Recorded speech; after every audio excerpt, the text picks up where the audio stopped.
Before the video starts, we have brand new merch. Look how cool it is. It has Japanese words, teeny tiny words that make you look like an intellectual. YouTuber merch isn't dead. Who said that? Buy now for a limited time. Once they're gone, they're gone. If I see any of these on a resale site, I'm gonna punt you so hard. Also, do you want to meet me in person?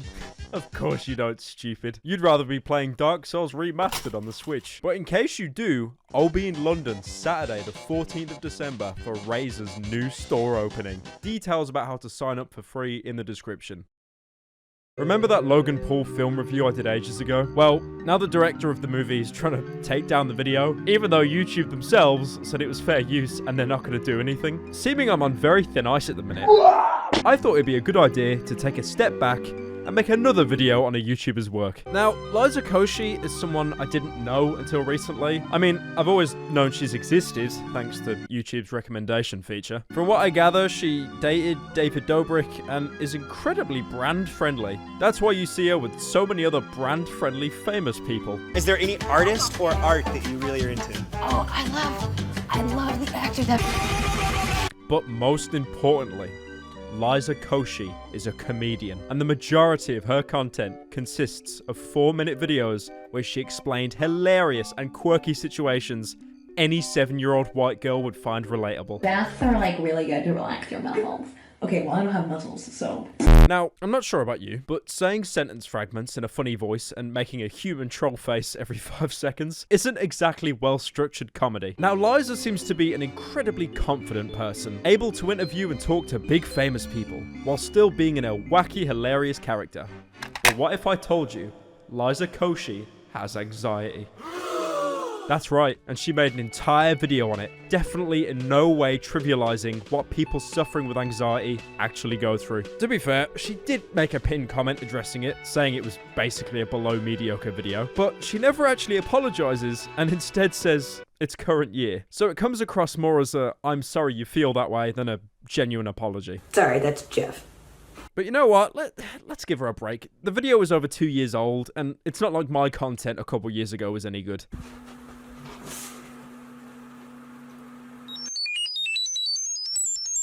But first, Lusty Argonian Maid here, and here's why you should play Raid Shadow Legends. Oh god, again? Alright. Raid Shadow Leg Rest is a free-to-play RPG PvP PvE video game, but on your phone. Available now on iOS and Android, it's a dark fantasy done right. Dark Souls? More like, boo-hoo, my item description has a sad story, and sad music plays when I beat my sad boss. And then I cast a miracle called Tears of Denial. Raid Shadow Khasi is a turn-based game with over 400 champions for you to nab and customize. Assemble an epic team from 16 factions. Discover 13 quite lit locations, and a fully voice-acted campaign. Take that, Disco Elysium. Raid has been announced for the Google Play Store Best of 2019 award, and as a legal requirement, I have to put this gold badge in the video. How epic is that? I think it's real gold. There's also weekly tournaments and events you can compete in, and now has a super cool roadmap showing huge updates planned for the game for over 6 months. Sorry, I'm getting quite short of breath from how epic this is. Goodbye, wife. Goodbye, dog. Goodbye, wife's boyfriend. Because I'm sealing myself away from society to play Raid Shadow Legends. Go to the link in the description to download Raid and get 100,000 silver, 2 clan boss keys, 10 mystery shards, and the Adjudicator as a free champion. I bet you can't get that on Fortnite Mobile. Android doesn't have Fortnite on the App Store. The rewards are available for new players for the next 30 days, and you can claim your bonuses here. I've been Lusty Argonian Maid, and you've been watching Raid Shadow Legends. Liza Koshy is back and has her own YouTube Red series, where she plays herself running various odd jobs to make ends meet, including her quirky sidekicks, Man and Woman. Yeah, we really got this instead of Scare PewDiePie, didn't we? Now, the show somehow got a second season, which just came out, but for this video, I'll be taking a look at the first season. I'd throw both into this video, but I'm a bit pressed for time because of other matters. The first episode has 51 million views? No wonder she bailed out on uploading regularly. Why would you need to when you make millions just off one video? Anyway, the show begins with Liza working as an Uber driver, taking a kid to a drop-off. You can tell the kid is meant to be annoying because his only memorable lines are asking for nudes. Should I ask to snap me a nude? And the cost of Yeezys. And she won't buy me those Yeezys. Look, I get it, alright? Kids own Yeezys. I hate them as much as the next person. But this is Oblivion tier character writing. Diesel. Armani jeans are like 150, 400. It was 750. It was 150. Oh yeah, hold on. Hold on, you know. And then this. The blood of the innocent. Priceless. Anyway, she drops the kid off a block away because she has an unpaid parking ticket, and the kid gives her 1 star because she didn't drop him off at the right place. 1 star. And this is where our relatable protagonist... That's right, you potty mouth little brat. ...shows her... I am gig economy or die, kid, all day. ...relatable side. We then get an intro card, which, honestly, it just reminds me of the Emoji Movie, but hey, at least it's short. Next, we see Liza's roommates, Harlow, played by Kimiko Glenn, most notably playing Brooke Soso from Orange is the New Black, Penny Parker from Enter the Spider-Verse, and Lena from DuckTales. God, just... give her an Oscar right now. And also Oliver, played by Travis Coles, most noted in the Doctor Who spin-off Torchwood as Miscellaneous Crew. You guys remember Torchwood, right? It had the children, the playground standing still. It was very spooky. What is a thought compared to a mind? Oh my god, look, a ball moving on its own. It definitely wasn't just kicked by that child. No, wait. He was also a waiter on the 5th quarter. Shoutouts to all my waiters. Also, I don't really understand why these two play characters when Liza is apparently just playing herself. Unless the show is all about Liza Koshy, and these two just facilitate scenarios for Liza to come out on top of. Oh my god, the entire show is about Liza Koshy. Oh yeah, did I forget to mention that Harlow has a dog? We have an announcement. Bark Paul Gosselaar has a meeting at Nike. And it's called Bark Paul. What? I mean, this show came out in 2018, the same year the Paul brothers were dominating YouTube, so it really doesn't surprise me. Oliver tells Liza to sort her life out and to get a real job instead of a bunch of odd jobs. If you want to find your thing, stop procrastinating. Start doing. You're right, I'll pay my parking tickets. Yeah, try telling that to anyone who's played a Bethesda game. Liza gets her first job of the day, which is to put down someone's cat. You just take him inside, bring him to the front desk. I already called in my credit card information and told them to dispose of the ashes. I wish I was joking. I'm not even sure what the punchline is, like how emotionally attached the man is to his pet. Maybe because how much of an outlandish job it is for Liza to get. He used to eat my socks, and my toothbrush, and my 10-inch anatomically correct sweater. Ah, that's the joke. Funny sex reference. I get it now. 5 stars. So now Liza has the cat. We have this running joke through the entire episode that she can't bring herself to game end the cat. So instead just brings it along with her. You see, I said instead of the K word. So I still get ads. I am so clever. Anyway, her next job is completing a jigsaw puzzle for a rich person. Look, let's not question it. I don't want the video any longer than it needs to be. Oh, and cheeky Liza helps herself to some of the wine in the kitchen. Oh, the naughty girl. The cat eats the last piece of the jigsaw puzzle, and Liza has to wait for the cat to excrete it out. You ain't Neil deGrasse Tyson's dick. Have you guys not heard of Amazon Prime? Just order another jigsaw for pickup. Real quick, guys, we got a lot of viewers right now. I don't know how many of you guys have Twitch Prime. But you guys don't even know what that is. All you have to do is to see if you have it. Click on this. Instead of being productive with her 2 incomplete jobs, Liza goes to meet Oliver at a cupcake stand. No animals. You have to leave. What about that duck?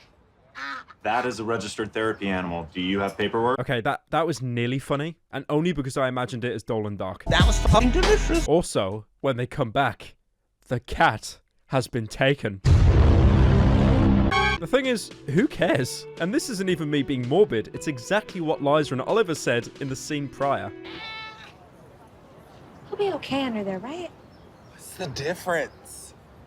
Right. But now for some reason, Liza seems hell-bent on the cat's safety.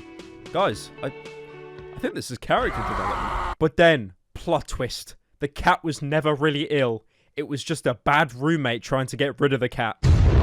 Alright, can we stop with that? The meme's dead. Some random guy rescues the cat. Like, I'm not even joking. He's not part of any kind of animal welfare. He's just some guy that took it upon himself to help the cat. Look, we only left it there for like 10 minutes. I see. So it's your cat. Well, maybe you should have thought about that before you neglected this beautiful creature like a wilted flower or a used condom. Okay, you really need to expand your references. Analogies. You can also tell he's a cat person from the fur randomly placed on his collar. Liza demands the cat back, and the guy puts up probably the worst physical defense I've seen in a YouTube Red series. Come on. Hey. No. Hey. No. Am I even gonna chase her? God, no. Yeah, you seem really invested to save that cat, man. So she brings the cat back to the owner. The day is saved. Liza Koshy gets the top post on R, get motivated. You get the idea. Ignore him. You did the right thing. Thanks. So are you going to pay me then? You know, for bringing him back? Oh, I'm not on task yet. I am a cynical shell of a man, but there is one joke that made me laugh. Oh my god, and look at all this free stuff I got. I got like Gatorade you can snort and a shirt from Kanye West's new exclusive line. Or maybe that's a dirty tart. Ah, I see you two are aware of the Kanye West Jesus is King merch. Why yes, I'll take some used socks and 144p Jesus please. Or you could just get actual merch, you know. Link down in description. So we move on to episode 2. I mean, how many more are there? Oh, Jesus, girl. You couldn't have just made a mini-series, could you? I am Master Chief. In episode 2, Liza was given an end goal for the series. To get elite status with her job app. Which I guess is like on Uber going from an X to a Lux. I don't know. Well, I'm working my way up to elite status, and in order to be elite, you have to be skilled in all sorts of jobs.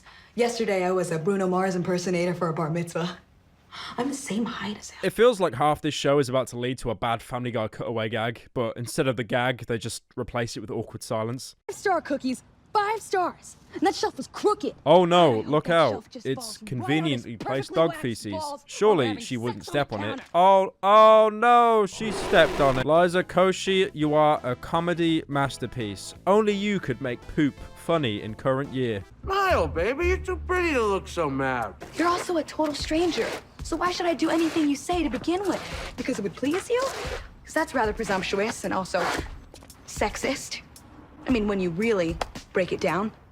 You limpy shit. You're ugly anyway. What was the point throwing the sandwich at the bin if you're gonna miss it anyway? Oh, I get it. Okay, men bad. Am I right? Of course I'm right. And this isn't even hyperbole. I feel that this entire episode is dedicated to how trashy men are. It's almost like the pilot episode was super inclusive to get as many ratings as possible. And when the actual series got commissioned, Liza had free reign to put her opinions into the show. I don't get any jobs in manual labor because they always hire some big jacked up guy. It's not right.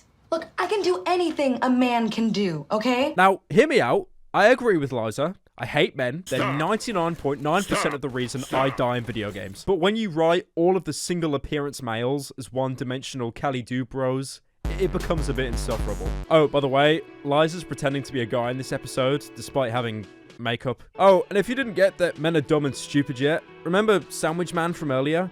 He's apparently a total incel and invites Liza around to his house to drink and smoke. Told this girl on the street yesterday to smile, and she was like, no, I'm a bitch. And the only way Liza can help him to respect women is to break his property. Remember, ladies, all 11.5% of you that watch my videos, if you want a man to respect you, break their property to force them to see your point of view. Afterwards, Liza goes back to the two guys that she helped move furniture for, while under the disguise of a man. They tell her that they always knew that she was a girl and thought she was transitioning from male to female. And you know what? It's actually nice to have something inclusive like that here. Apparently these guys were just really supportive dude bros, but not Mr. Incel. Apparently he has no redemption arc. Damn, girl. You have a great ass. Moral of the episode, men bad. Not all men, just maybe most men. Episode 3 has a theme about popularity, and you know how some people will always be more successful than others. A pretty sensitive topic, seeming the huge imbalance our society has. You know, we truly do live on a planet. That's why when the episode starts, Liza is straight up lying about her background on a high school reunion page to get those sick upvotes. Liza is a successful entrepreneur who recently sold 3 important ideas to Google and splits her time between her house in Malibu and a horse ranch in Colorado. What if you just told the truth? I hate to say it, but I really think Oliver should be the protagonist of the series. He's pretty much the only likable person. Without him, every 20-minute episode would be 20 hours. You are enough just as you are. You've made a really exciting life for yourself out here in Los Angeles. Okay, you've got 2 foxy roommates, and last week you picked up poop bags for Ryan Gosling's dog. Could you imagine Ryan Gosling's face when he found out he nearly met Liza Koshy? Liza's first job of the episode is taking care of some flowers. The woman who gave her the job is literally a copy-paste of the estranged rich mom from the first episode. And instead of her taking a cat everywhere this episode, it's an orchid. By the way, one of the running gags for the episode is her talking to the plant. Pizza sauce, cheese, all on a French roll. Oh, tried making it at home. It's not the same. Shouldn't care so much, but I do. Don't be insulted if I don't talk to you out here, okay? I will never cheat on you again. I just want to live happily ever after with you. Do you get it? It's something people wouldn't do unless taking copious amounts of Class A drugs. But you know what you'll get, Pod like the 10-man Steve. You got Twitter, but you ain't got no Twitter. Outside with a supporting character for this episode, Liza sits near some youths that are smoking. Ooh, very naughty. Hey, you want a hit? Sure. Stop right there! Chance the Rapper pick up mail or mayo? Maybe it's Malo. Like marshmallow? I think it's pronounced marshmallow. But what do I know? I'm vegan. You do realize vegan marshmallows are a thing, right? No, of course you don't, because your entire character was written as a one-liner joke to make Liza look better. You want a hit? Liza gets lit. That lasagna had a baby. And honestly, she just sounds like YouTube Liza instead of YouTube Red Liza. Right. What was that? Oh, it was an indoor sounding bell when you're sat outside in a park. What was that noise? Also, Liza is now on a school campus for some reason, and the first thing she does is befriend the quiet kid. Knock, knock. Who's there? It's me. Oh, weed. Saying the word weed is funny, guys, I swear. That's why there's a video of me on YouTube laughing at the word for half a minute. And then this really weird scene happens where Liza gives this girl a big speech saying how things will get better and everything's gonna be okay. It's not always gonna be like this. How would you know? I was once like you when I was at my old school. And I get that she's meant to be high, but it feels as invasive as a late night talk show host. Talking to like popping and locking or spinning, what kind of stuff? Everything. Yeah. Would you do it out on the street for people to see? Sometimes, but it was more personal. It was? Yeah, I like to keep it for myself. Just you and a piece of cardboard in your room. You're making fun of it, but it was pretty serious for me. Then Liza convinces her to go into a live stage performance for confidence building. Dude, that's such a good show. You should totally audition. It's a great way to make friends. It's like waking up from your grave in Dark Souls 3, and then you go fight the Nameless King as the first boss. Okay, I'm gonna call it a day, guys. You guys do realize you need like a segue into character development, right? Also, did I tell you that Liza is a humble character? I cannot believe one of those popular girls in school is coming to my Sweet 16. Me? Oh, no, you think I'm popular? She created the show and wrote into the script that she is popular. Hey, Liza! What up, B-Day? Liza, hi. Do you want to sit with us at lunch? We're gonna run lines. Oh, yeah. I would be annoyed at this, but I'm already too fixated on how bad men are. Liza, who do you have? I have, corn bag? Dr. Cornbag? Did they just steal a joke from the dictator? What's your real name? I don't know. Ladis. Ladis what? Ladis was her room. Oh, and if you didn't get from the previous episode, men are entitled pushy pigs, there's another generic douche character who tries to hit on Liza, gets rejected, so then follows her home and wants to bed her. I don't want to be in any trouble or anything, so I'm just gonna, yeah. Thanks. You know, I really appreciate that. Oh my God! Oh, no. We then get a montage of Liza running around, being the most popular girl in school. But Liza's so popular, she hates it. Very humble writing. So to get everyone to hate her, she farts, because that is comedy. Is Liza Koshy baiting the commentary community? And that is the end of the episode. I'm not even joking. It just abruptly ends. We don't even see what happened to the girl that Liza wanted to do the stage performance with. She just does a funny fart and leaves. So far, Liza's show has been just a little bit controversial with its depiction of certain topics. But what could make it even more controversial? An entire episode dedicated to politics. Oh, God. Now, remember Harlow?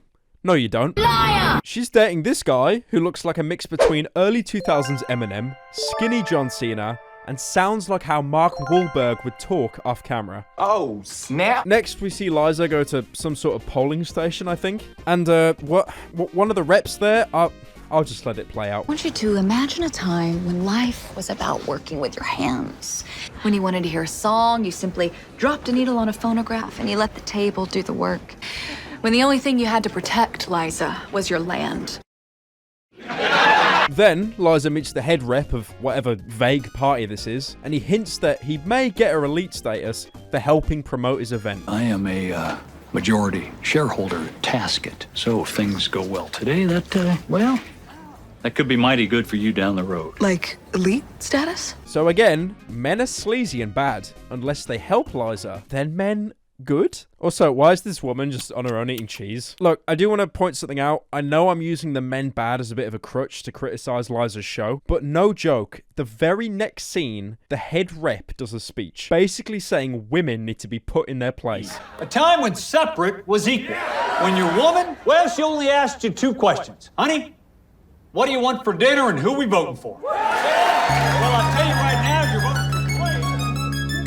Also, just to tick another box, the guy's a full-on racist and anti-Semite. America was better when those Jewish holidays, well, they were just called work days. There's even a guy in the crowd that shouts this. Make America great again! I really don't care what your political alignment is, but it's very clear Liza is using her platform to push her political views across. Can we go back to the pilot, please? With the funny dying cat. I can't believe that was actually better. Oh, and just to prove, the rep is an evil 2D villain. He has a horse, which, I guess you could say he put his Minecraft bed next to. Anyway, Liza films it and shows everyone and gets him kicked out of the race. Can't believe he would sleep with a black horse. Someone wrote that as a joke. Anyway, episode 5 is all about love, with the main theme around Valentine's Day. It begins with Liza strangely breaking the fourth wall and talking to us, the viewer. This is the only time it's done, and it fits very oddly with the show. Her first task of the day is to go to this guy's house and drop off some flowers. There's also this bit where I think he likes Skyrim or something. My lady. See, it probably wouldn't make sense to me, seeing as I've never seen the show. What? What are you talking about? It's the best show on television. Still haven't seen it. Yeah, but how? All right, honestly, it was Game of Thrones, but let's be fair, you couldn't tell the difference. Next up, Liza delivers presents to a guy. V-Day package for you. Finds out the guy's cheating on his wife. This is so cute. Your wife's gonna love it. Oh, it's not for my wife. Goes to the house to report him and finds out they're all in a polyamorous relationship. I mean, sure, it's progressive. You know, honestly, I don't care anymore. Liza then treats all of her friends to phallic toys because they couldn't find a date. You're welcome. You're so weird. How generous. Moral of the story for this episode: shut up. Episode 6 is Liza trying to make her own startup to get out of her odd job. And the intro skit has probably the best character in the entire show. I'm doing a little market research. Ooh, my dogs are pretty hungry. What do you think about ordering a coffee that comes with an inspirational quote? Like, written in the phone? Oh, no, on the sleeve. Oh, and also actual coffee. It's motivation and a cup of Joe. Mojo. Why can't every character be written like this? The entire season would last 5 minutes. Liza meets another tenant, Beth, who apparently just moved into LA. I just moved into 3F and also LA. Just stay away from Logan Paul, Jake Paul, Rice Gum, and you should be alright. Beth, much like Liza, doesn't really have an end goal in life, so Liza sets her up with her job app. So Beth will work Liza's tasks, but Liza reaps the benefits. Again, relatable protagonist, everyone. You can probably tell where this episode is going. You know, it's the replacement character episode. Something pretty much every cartoon on Disney Channel's had, where the main cast of characters get a +1 and they try to copy how the others act. And then usually you have one character that's scared of being uprooted and replaced because the new person seems better. The difference is here in Liza's rendition is the woman is a psycho and literally steals people's identities. Did you do something different with your hair? Wait, Beth, you have my backpack. Or do you have my backpack? And Liza goes to meet one of the people that Beth used to be friends with. Beth?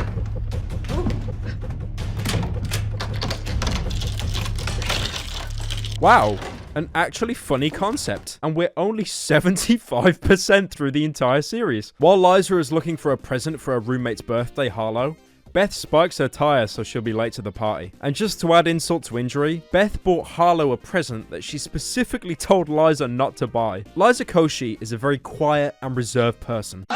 So of course she calls out Beth in the most loud and public way possible. You stole my friends, you stole my job, you stole my bracelet, my backpack, everything! And because there's 5 minutes of runtime left, of course this doesn't work and Liza is ostracized from her group. She then tries another tactic to pretend she got a super important CEO job at a company, knowing it'll bait Beth to come and follow her again. Some people just don't understand the dangers of indiscriminate surveillance. That lady that invented the mop, I'm pitching them Mojo. I have a call today at 10. Also, Liza's roommates both find out that Beth is insane in the most contrived way possible. My God. I get it, there's only 3 minutes of the episode left, but who leaves all of their evidence in the bag they carry around? The episode cuts to a month later, and we see that Beth actually went to the made-up meeting, and she's now basically a multi-millionaire, copying the woman that she had the meeting with. Mojo. So tell us, how did you two come together on this idea? Honestly, I give all the credit to Beth. She literally just showed up in the lobby of my building in Scottsdale, Arizona. Well, it looks like Mojo is poised to make Mojo.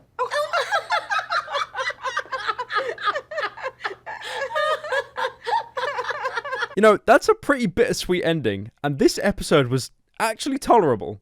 Nice job, Liza. I especially enjoyed the Big Boss cameo. That was actually very refreshing from the typical man bad and ignorant formula. And then, of course, they screw it up by having the opener for the next episode having man being bad and ignorant. These eggs are cold. Of course they are. I knew you'd screw this up. I mean, to be fair, he didn't try and hit on her, so at least there's a variety with men being bad. 1 star. Now, Liza's first task of the episode is to be a professional mourner at a funeral. I'm off to a job. As a ninja? I genuinely thought that this was made up, but apparently it's a real thing that people can hire. It seems more common in the Eastern world, but people in the West have done it as well. We truly do live on a planet. I assume the funeral is the death of good comedy. Now, alright, I am being a bit harsh, because the next bit actually has a funny gag. Liza goes and meets all the other fake mourners that were hired for the funeral, and one of them demonstrates... I can get really choked up and even convulse a little bit. I do thug tears. I'm starting to notice this trend with the show.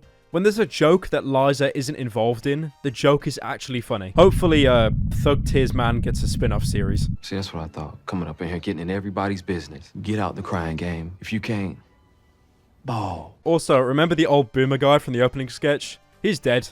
And he died from ignorance. So he refused treatment and went home. 2 days later, he died. He died the way that he lived, with seriously debilitating trust issues. Liza, being the respectful woman she is, uses the opportunity to grab the guy's phone from his body to change the rating he gave her. Okay, I have to go get a dead guy's phone from his coffin, change my task rating, and then I have to fake cry over a dead Argentinian. Does this mean Liza Koshy's an anti-hero? Then she gets caught trying to swap the phones and has to do a public speech. Oh, Liza, did you want to speak first? Did I? And I think out of the entire series, this scene in particular really shows how unfunny Liza is on her own. As he walks through the valley in the shadow of death, in West Philadelphia, born and raised. I get it, like, it was meant to be awkwardly funny, the word the cool kids say, cringe. But just saying a bunch of random, non-relevant things isn't comedy. Anyway, she gets 1 star for defiling a body. Shout outs to Logan Paul. And then she starts to cry real tears. So the funeral director gives her 5 stars. I guess it balances it out. Those are 5-star tears. And the thing is, if she got a 1 star and a 5 star, she's no close to getting her elite status. So great, an episode that didn't move the plot at all. And she's now no closer to getting her elite status. So great, this episode was entirely pointless. Oh my god. There's only 1 episode left. Praise the sun god, the moon god, and Fortnite YouTubers with male pattern baldness. Only 1 more half-an-hour episode and I get to go to bed. The final episode, thank the Lord. Starts off with Liza only one job away from achieving the coveted elite status, and the group celebrate by going to a bar. Okay, hey, barkeep, what is your most elite beverage? Well, tonight's special is the November 7th. What's in it? Enough alcohol to make you forget who's president. What?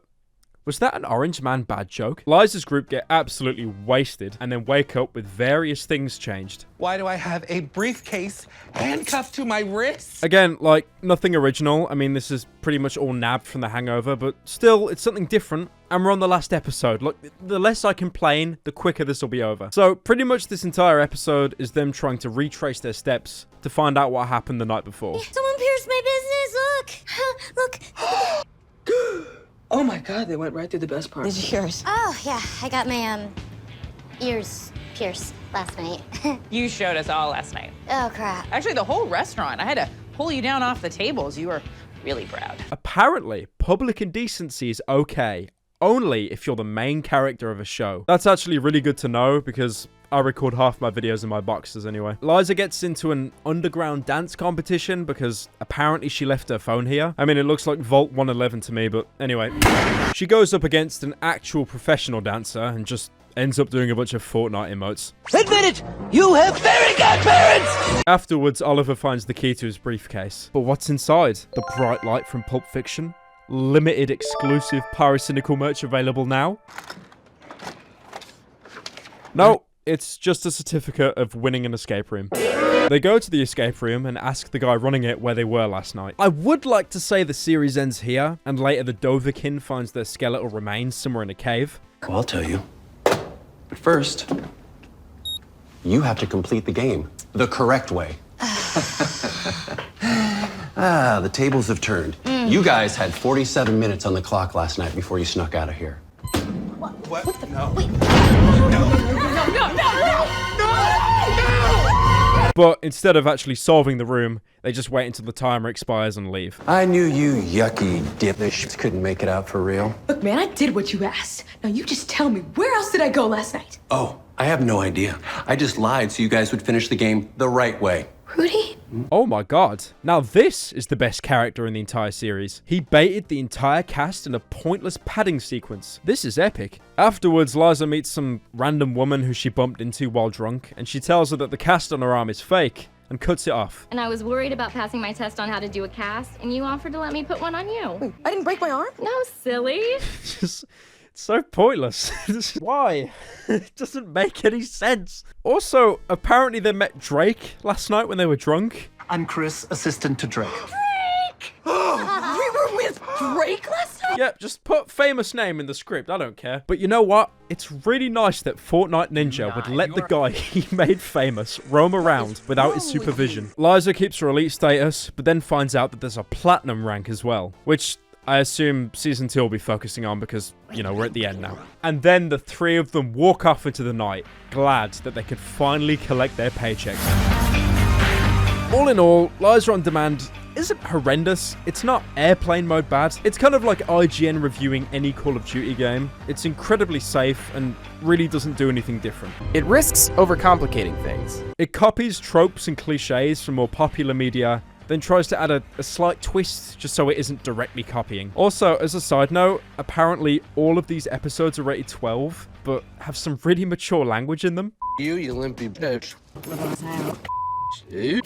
You know, I honestly wouldn't care, but if I say a word more aggressive than heck, I get limited ads, and I get no money to feed my 5 starving children. One thing I will say is the last couple of episodes were at least watchable. I'm not sure if it was because my reptilian brain went into autopilot, or they actually found some form of footing, but it came too late. You know, the combat is clunky, the NPCs don't have any believable dialogue, and the fast traveling usually doesn't even work. Maybe the DLC, Season 2, can fix some of the problems. I'm gonna give it a 6.582 out of 11.203. It's okay. But yeah, on a side note, I was actually going to include the second season as well, but it has even more episodes, and I'd rather keep the video under 5 hours. If you want me to do a video on Season 2, we'll see.